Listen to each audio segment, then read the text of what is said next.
कक्षा 12 हिंदी काव्य श्रद्धा मनु आप पढ़ रहे थे, तो श्रद्धा मनु का कुछ अंश पढ़ लिए थे। चलिए आगे पढ़ते हैं। तो टिक लगा देते हैं कहाँ से पढ़ना है आपको। यहाँ तक आप पढ़ चुके थे, अब हम यहाँ से शुरू करते हैं, ठीक है। तो यहाँ से लेकर के यहाँ तक आप लोग आदि अंत लिखेंगे, यानी कि यहाँ से यहाँ तक और आगे भी अभी कुछ और 1-2 पद मिलेंगे जो सभी इन सभी पदों में क्या किया गया है, श्रद्धा के सौंदर्यताओं का वर्णन किया गया है। इससे पहले आप पढ़े हैं उसके आंतरिक और बाह्य दोनों सौंदर्यता यानी तन और मन दोनों का प्रशंसा किया गया था। लेकिन इधर आपको क्या मिलेगा, उसके वेशभूषा का मनोहारी चित्रण किया गया, क्या पहनी है, कैसी लग रही है, ये सब ठीक है। तो चलिए देखते हैं। मसृण गांधार देश के नील रोम वाले मेषों के चर्म ढक रहे थे उसका वपुकांत बन रहा था वह कोमल वर्म। नील परिधान बीच सुकुमार खुल रहा मृदुल अध खुला अंग। खिला हो ज्यों बिजली का फूल मेघ बन बीच गुलाबी रंग। ओह वह मुख पश्चिम के व्योम बीच जब घिरते हो घनश्याम।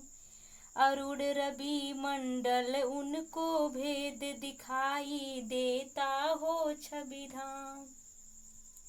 घिर रहे थे घुंघराले बाल अंश अवलंबित मुख के पास। नील घन शावक से सुकुमार सुधा भरने को विधु के पास। और उस मुख पर वह मुस्कान रक्त किस लय पर ले विश्राम। अरुण की एक किरण अम्लान अधिक अलसाई हो अभिराम। अधिक अलसाई हो अभिराम। तो चलिए हम कठिन शब्दों के अर्थ को देखते हैं। तो यहाँ पर देखिए सबसे पहले कि मसृण का अर्थ होता है चिकना, ठीक है। हाँ तो देख लीजिए आप, मसृण का अर्थ होता है चिकना, ठीक है। और चिकना कह सकते हैं या चमकदार कह सकते हैं, मुलायम कह सकते हैं। मेसो का अर्थ होता है भेड़ों या भेड़ बकरियां, जो एक विशेष प्रकार की बकरियों के ही जैसे होती हैं भेड़, जिसको कहा जाता है। वपुकांत, वपुकांत का अर्थ होता है वपु माने सुंदर और कांत माने शरीर, ठीक है। वर्म का अर्थ होता है कवच, ठीक है ना। आगे बढ़ते हैं। फिर नील परिधान, परिधान का अर्थ होता है वस्त्र। नील का अर्थ होता है नीला, मृदुल माने कोमल, ठीक है। फिर मेघ माने तो जानते ही हैं बादल होता है। व्योम माने आकाश, व्योम माने आकाश। अरुण माने लालिमा, ठीक है। अरुण माने लालिमा होता है। घनश्याम का अर्थ तो जानते ही हैं, काले बादल कह सकते हैं। छविधाम का अर्थ होता है अपार सौंदर्य से युक्त, अपार सौंदर्य से युक्त, ठीक है। फिर अंश का अर्थ होता है कंधा, ये दिया है अंश, अंश का अर्थ होता है कंधा। और अवलंबित का अर्थ होता है लटके हुए। घन शावक, शावक माने बच्चा, और यहाँ पर बताया गया घन यानी कि बादल, बादल का बच्चा यानी बादल का टुकड़ा कह सकते हैं। किसले का अर्थ होता है कोपल, किसले का अर्थ होता है कोपल या कोमल भी कह सकते हैं। विधु माने चंद्रमा होता है, विधु माने चंद्रमा, ठीक है। अम्लान का अर्थ होता है स्वच्छ या स्निग्ध।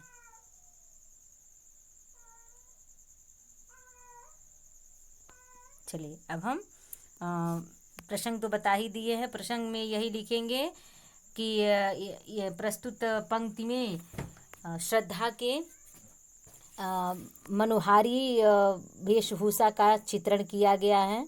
बस हो गया। सिंपल सा आपका प्रसंग रहेगा कि इन पंक्तियों में कवि ने श्रद्धा के वेशभूषा का चित्रांकन या चित्रात्मक वर्णन किया है। ठीक है, अब हम चलते हैं व्याख्या पर ध्यान देते हैं। ध्यान दीजिए आप लोग भी,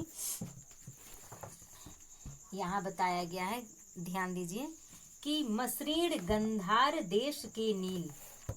मसृण माने बताएं, मसृण का अर्थ होता है कोमल, चमकदार, मुलायम कह सकते हैं। गांधार देश, सबसे पहले समझ लीजिए, गांधार देश में एक नीले रंग के बालों वाली भेड़ पाई जाती, उत्तम कोटि यानी उच्च कोटि की एक भेड़ पाई जाती है। उसके जो खाल होते हैं अर्थात बाल जो होते हैं वो नीले होते हैं। उसी यानी कि उसी नीले रंग के भेड़ सुकोमल चमकदार वस्त्र पहनी है। कौन? श्रद्धा। इस 4 लाइन में एक तरह समझिए बस श्रद्धा के वस्त्र का ही वर्णन किया गया है। उस भेड़ के समान, उस भेड़ के बाल के समान बताया गया है। चलिए देखा जाए, मसृण गांधार देश के नील यानी श्रद्धा, बताया गया श्रद्धा ने गांधार देश में पाई जाने वाली उत्तम नस्ल की नीले बालों वाली भेड़ों की खाल से बने अत्यंत सुकोमल सुंदर चमकदार वस्त्र को पहन रखा है। वे वस्त्र न केवल श्रद्धा के कोमल रमणीय, रमणीय का अर्थ होता है देखने योग्य, शरीर को ढक रहे थे, बल्कि क्या कर रहे थे, यहाँ बताया गया है कि ढक रहे थे उसका वपुकांत, यानी कि उसके शरीर को ढक तो रहे ही थे, बल्कि और क्या कर रहे थे, वो जो कोमल वस्त्र थे उसकी सुरक्षा कवच बने हुए थे। बन रहा था वह कोमल वर्म, यानी कि कवच, वर्म का अर्थ होता है कवच। कहने का आशय है कि नीले भेड़ की खाल से बने उसके जो वस्त्र थे उसको सब प्रकार से सुरक्षा प्रदान करने में समर्थ थे, यानी कि सुंदर भी लग रही थी श्रद्धा उस साड़ी में, और मानो वह साड़ी कवच के समान है। ठीक है, कवच समझ ही रहे हैं कि जैसे धूप से बचाने वाला, एक तरह समझिए, या एक तरह से कहिए कि ठंडी से बचाने वाला। हम लोग कपड़ा क्यों पहनते हैं? गर्मी में हम हल्के कपड़े पहनते हैं, फिर वही ठंडी में हम लोग गर्म कपड़े पहनते हैं, तो हम लोग का कपड़ा ही तो हम लोग का कवच है। तो यहाँ कवि के कहने का आशय यही है कि एक तरह से मानिए कि कवि का वर्णन ठंडी में यानी कि ठंडे के मौसम में ही किया गया, तभी तो यहाँ पर सुकोमल जो भेड़ के खाल से बने हुए जो साड़ी थे उसके समान बताया गया है, अर्थात उलेन रहे होंगे, ऊनी वस्त्र रहा होगा, तभी तो कवच बताया गया है। तो चलिए आगे देखते हैं।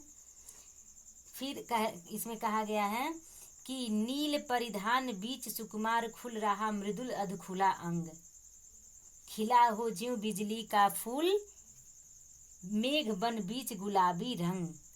इसमें कहा गया है कि श्रद्धा अपने शरीर पर नीले रंग का मेष चर्म यानी कि भेड़ की खाल, चर्म का अर्थ होता है खाल, धारण किए है। उसके वेशभूषा में कहीं कहीं उसके कोमल और सुकुमार अंग दिखाई दे रहे हैं। अधखुला अंग लिखा हुआ है ना, तो उसका मतलब यही है कि अधखुला यानी कहीं कहीं उसके अंग दिखाई दे रहे हैं। ठीक है, उसे देखकर ऐसा प्रतीत हो रहा है मानो खिला हो ज्यों बिजली का फूल मेघ बन बीच गुलाबी रंग, कि ऐसा प्रतीत हो रहा था मानो नीले बादल में वन में गुलाबी रंग का सुंदर फूल यानी बिजली का फूल खिला हुआ है। अब फूलों का खिलना किसको बताया गया है? श्रद्धा को। और नीले बादल किसको कहा गया है? श्रद्धा के साड़ी को। तो कवि को अर्थात मन को ऐसा प्रतीत हो रहा है कि मानो नीले बादलों के वन में गुलाबी रंग का सुंदर बिजली का, किसका फूल खिला हुआ है? बिजली का फूल, यानी कि चमक रहा है वो फूल बिजली के समान। श्रद्धा का वह कांति और लालिमा क्या हो रही है? लालिमा युक्त मुख काले रंग के बादलों से घिरा हुआ ऐसा प्रतीत हो रहा था मानो संध्या के समय पश्चिम की ओर आकाश में काले बादल घिराए हों और लालिमा युक्त सूर्य उन काले बादलों को भेद कर आकाश में सुशोभित हो। उसका मुख कैसा है? लालिमा छाया हुआ है, एकदम मतलब फेयर है, गोरी है। कौन? श्रद्धा। श्रद्धा का वह कांति यानी चमक, लालिमा युक्त मुख काले रंग के बादलों से घिरा हुआ ऐसा प्रतीत हो रहा था मानो संध्या का समय पश्चिम की ओर आकाश में काले बादल घिर आए हों और लालिमा युक्त सूर्य उन काले बादलों को भेद कर आकाश में सुशोभित हो। यहाँ कवि ने श्रद्धा की अलौकिक और असीम, जिसकी कोई सीमा नहीं है, ऐसी सुंदरताओं का चित्र प्रस्तुत किया है।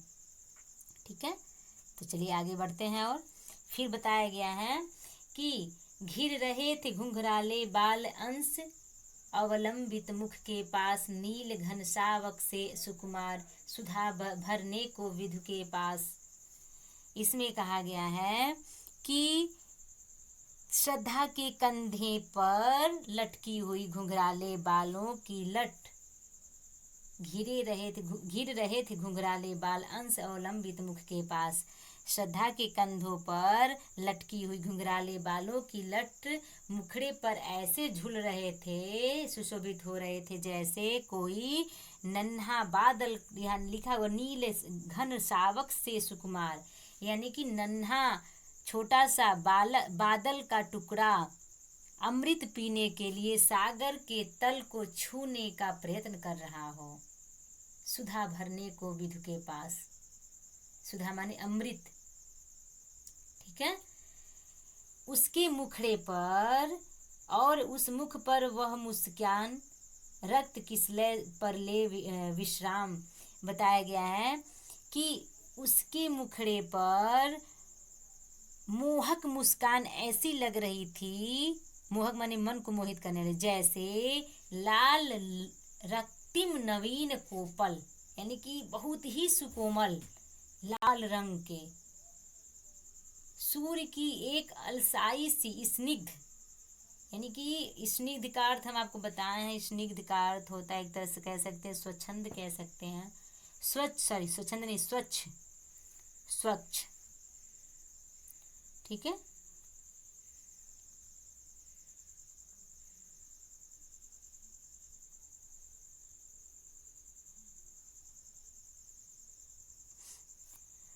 स्वच्छ किरण विश्राम कर रही हो। एक बार और इसके अर्थ को देख लीजिए। श्रद्धा के कंधे पर लटकी हुई घुंघराले बालों की लट उसके मुखड़े पर ऐसे झूल रही थी, जैसे कोई नन्हा बादल का टुकड़ा अमृत पीने के लिए सागर के तल को छूने का प्रयत्न कर रहा हो। उसके मुखड़े पर मोहक मुस्कान ऐसी लग रही थी, जैसे लाल रक्तिम नवीन कोपल यानी गाल, कोपल का अर्थ होता है गाल, नवीन यानी नए नए, सुकोमल नए गालों पर सूर्य की एक अलसाई सी स्निग्ध किरण यानी स्वच्छ किरण विश्राम कर रही हो। यहाँ पर भी श्रद्धा के सौंदर्य का सूक्ष्म और मनोहारी चित्रण में प्रकृति के चेतन स्वरूप की कल्पना करके उसे नायिका पर आरोपित किया है। यहाँ पर प्रकृति किसको बताया गया है? जैसे यहाँ सूर्य का उपमा दिया गया है ना, तो सूर्य की लालिमा से, फिर चंद्रमा से उपमा दिया गया है, फिर बिजली से दिया गया है, तो यही सब बताया गया है। चलिए आगे बढ़ते हैं।